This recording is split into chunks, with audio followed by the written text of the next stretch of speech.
Hi, I'm Allan Nanny. Welcome to Conversations with Allan. In our last conversation, we began going deeper on the 5 things I evaluate in any brokerage model.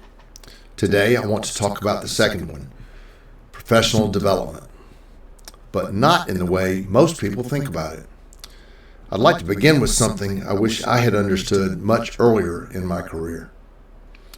Looking back over the last 50 years of my professional life, yeah, I said 50, I've noticed something that has been true every single time.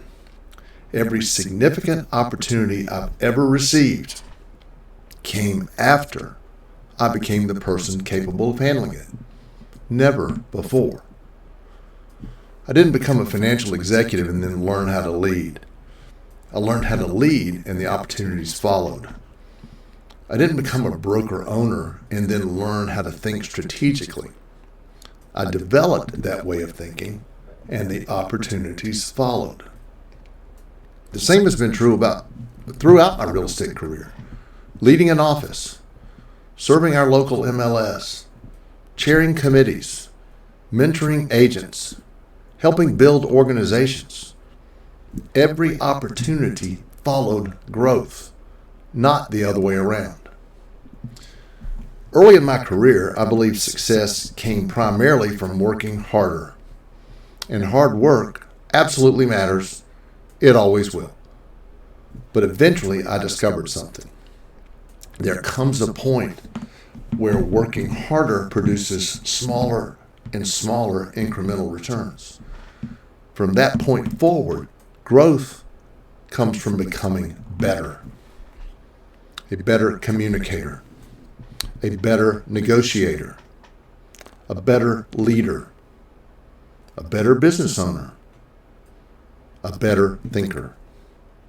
That's what professional development actually means. Not a class you attend, not a certificate you earn, a fundamental investment in who you're becoming.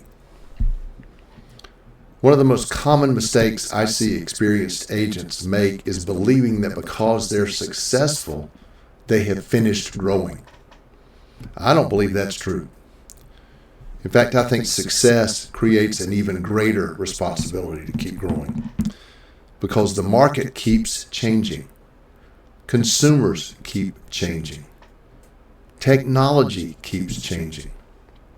And if we're not growing along with it, we're quietly falling behind, even while we're still making money and thinking that we're succeeding.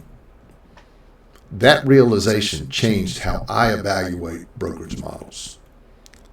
I stopped asking, what can this company give me? And I started asking a far more important question. Who will I become if I spend the next 10 years here? That question changed everything.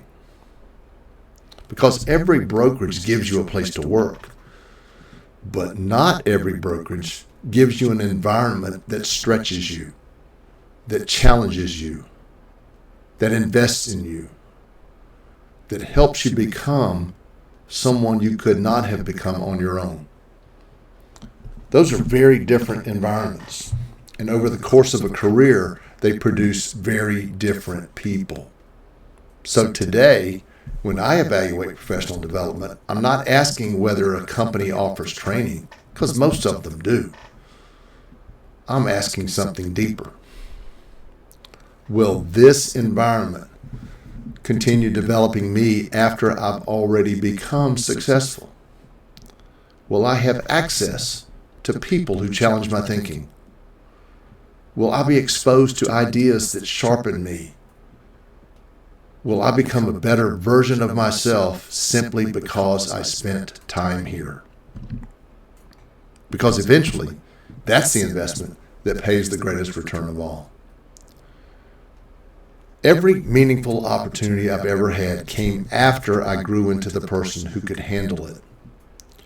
That's why I no longer think of professional development as a benefit a company offers.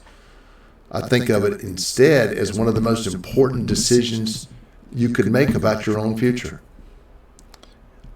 In our next conversation, I want to move to the third area, support and infrastructure.